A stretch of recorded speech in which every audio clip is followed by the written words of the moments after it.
Is Mortal Kombat 1 still the best fighting game?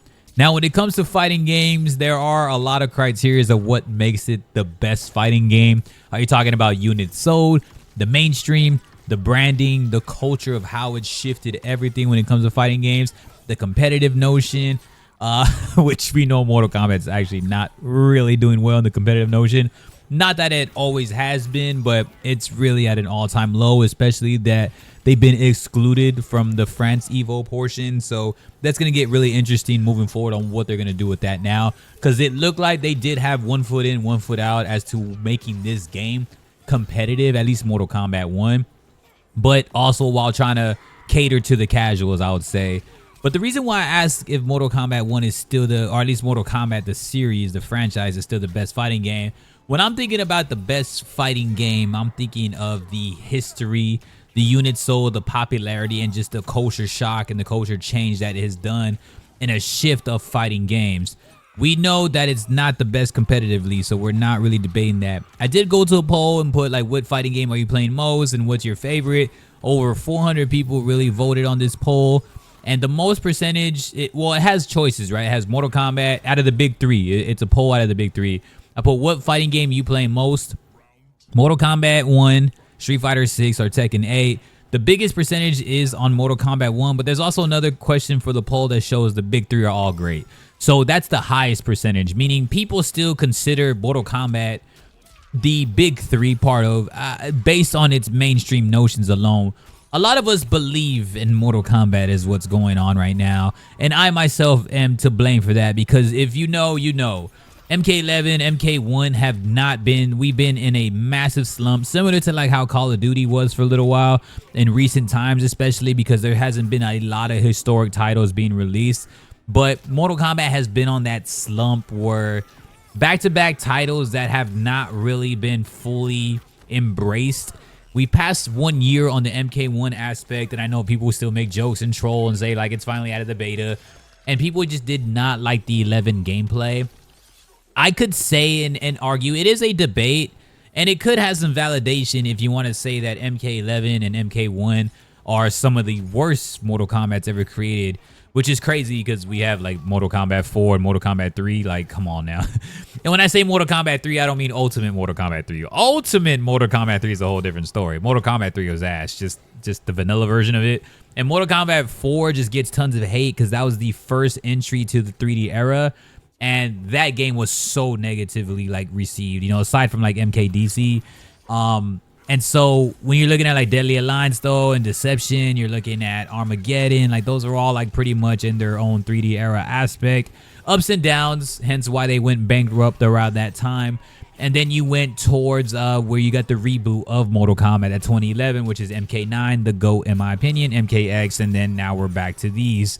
Now, MK11 and MK1, though, like what I said, it could be deemed as some of the worst, depending on who you are. I know a lot of competitors have really stopped going to these competitions based on the MK1 criteria of the cameos.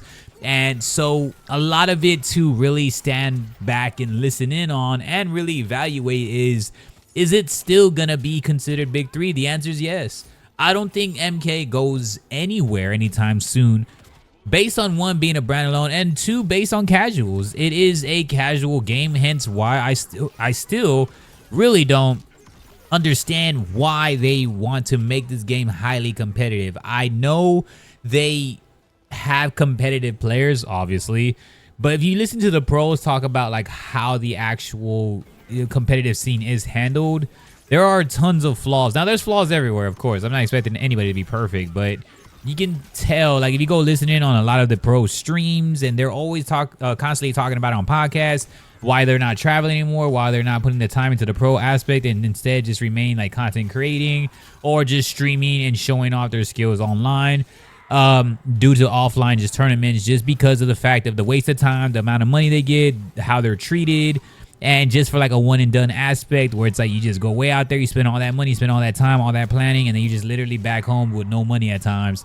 And that goes for a lot of competitions though. That's not just MK, but that just gives you like an idea as to why like the prize pools and the help of the pro essence of competition, that Mortal Kombat, and it's weird because Mortal Kombat being the most mainstream, like selling the most units overall as a franchise 100%, and maybe aside from like Street Fighter, but I know like they're definitely in the lead though regardless. And it's crazy that they would have some of the smaller prize pools, and again because they're not known for the competitive notion.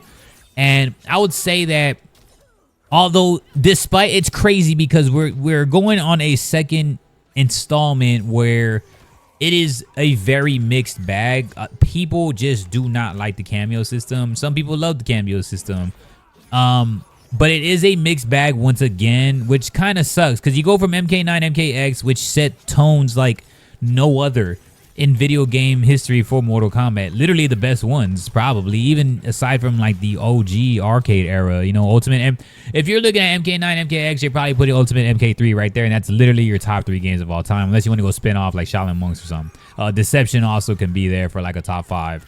But aside from that, MK9, MKX like set the tone so high on how they really delivered everything in a Mortal Kombat game. And you see 11 and 1. Now, I'm not trying to be like nostalgia factor, nostalgia baiting. It's just you can see that they set that tone so high that now when I would say the game slowed down for sure versus those games. And it could be because they did want to take a leap into the competitive aspect of it, or just really slow it down to create some form of realism. You can tell how they're creating the characters now. The characters are all like, at least the ones that are actual humans are humanized now, and a lot more lean. They don't have like a big muscle factor in the aesthetics aspect like the way Tekken looks or Street Fighter. Everyone's real lean now. They're trying to make it a little bit more realism on that notion, really way more immersive in the game. And so I really understand all that. I actually like the aesthetics in MK1 though. I'm not gonna lie. The graphics look nice. Everything looks nice. Music is hit and miss also, but it's weird to get 2 back-to-back installments of like mixed bags, and it sucks for Mortal Kombat fans, and it shows how loyal we are because we really want these games to excel, but I just don't know what happened as to why they decided to go these routes of a 1 foot in, 1 foot out. Like, hey, I kind of want to be competitive, but I kind of want to remain casual for my money. You know, casual is going to give you the quick money. I'm one of those casuals going to be like, hell yeah, I'm buying that skin, or yeah, I'm doing this, or like all the classic skins, everything. I'm getting everything. I'm always buying all that, man. But then like when you go into the competitive world, you can hear what they say about it, and it sucks because some of these competitors are like incredible at this game, and it just really breaks my heart that we don't get another defined factor of like an MK9, MKX, or like a remake or a remaster, or something with like netcode, like a collection again that actually has netcode online servers and everything like that, similar to what Marvel vs. Capcom is doing. And I said that a few times in my other videos, so check those out as I break that down also. I might want to break down more of an MK collection. But yeah, like Mortal Kombat being the best, it's not going anywhere. I know a lot of people are always like, it's dead, it's dead. Yeah, like some viewership shows it, but every time I'm asking polls, the votes are through the roof for Mortal Kombat, regardless. So it could be just people staying hushed, the people that do enjoy the game, and maybe they don't want to get flamed for it. Because I know if you support Mortal Kombat, people are going to be like, oh, you're a shill, oh, you love Mortal Kombat, oh, you're just saying this because you're a fanboy. It's similar like Call of Duty. And it's not because you're just like a shill or anything like that, or you think it's like some beautiful game. It's just you trust the franchise based on what they delivered. Now, there is a lot of cool stuff in Mortal Kombat 1, but there is a lot of bullshit where we're like, what the hell is this doing here? And cameos is one of them. I would say it's the weirdest debate that you could ever have with the cameo system. We never know why, like, cameos are supposed to be like a cameo, but they actually are somewhat the spotlight of the actual game, like the main factor, right? They have their own fatalities. They are featured everywhere. I don't know. They get a lot of spotlight for just being a cameo, so they're kind of like a co-star, but not necessarily your tag team partner. So it's really, really weird. I feel like when I thought of cameos, it was going to be a little bit less like of featuring them. But I don't know, it's just weird. Like when you win, it shows both of you all at the same time. So you never really feel like you're just really alone in that factor that Mortal Kombat has always brought, right? Mortal Kombat has a lot of a lot of keyboard warriors. So they always want to feel tough. I think that if it featured like you just winning on your own, it kind of looks cooler. but they always feature you in the cameo and all that stuff. So I don't know, man. I feel like the cameos are almost just on par with like the main characters. And it's also on par in my agreement also because, you know, characters don't really have a lot of damage unless you actually are using a cameo. So not only do they rely on cameos, characters rely solely on specific cameos to make the experience that you at least want to feel and remember when it comes to Mortal Kombat. And that's kind of like a hit or miss again. That's another opinion that people will disagree with or agree with. For me, like for an example, when I play Sub-Zero, when I use a lot of other cameos, I don't feel like I'm playing Sub-Zero. Maybe unless you use Chameleon at the highest level. Intermediate level, I'd say like Sonya. And I wouldn't say Serena makes me feel like I'm playing Sub-Zero. Serena doesn't really make me feel like I'm playing anybody because the setup is just way too easy. And with Mortal Kombat, you always like things kind of creative.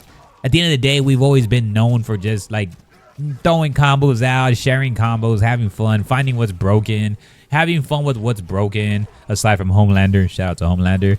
But yeah, is it the best game, you know, to end this whole conversation? I would say yes still, but competitive game, hell nah.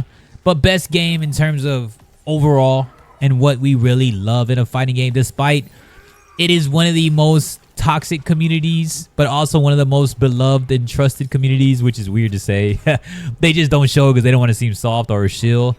But it's because we trust what Mortal Kombat products have brought to us. At least if you're an OG MK fan, or at least someone who played 9 and X, you know the product of what Mortal Kombat will bring. And when we got 11 and now we have 1 has improved a lot. We're just like, nah, there could be way more than this. So yeah, that's just kind of like what I wanted to say. I just wanted to kind of get that off my chest, honestly. I like discussions on this YouTube channel, so feel free to discuss, feel free to have fun, and drop your thoughts, and let's have some fun time, man. So I appreciate y'all, man. Don't forget to check in and lock into the community tabs. I can feature you all or feature a comment. I'll pin your comments if you have good stuff.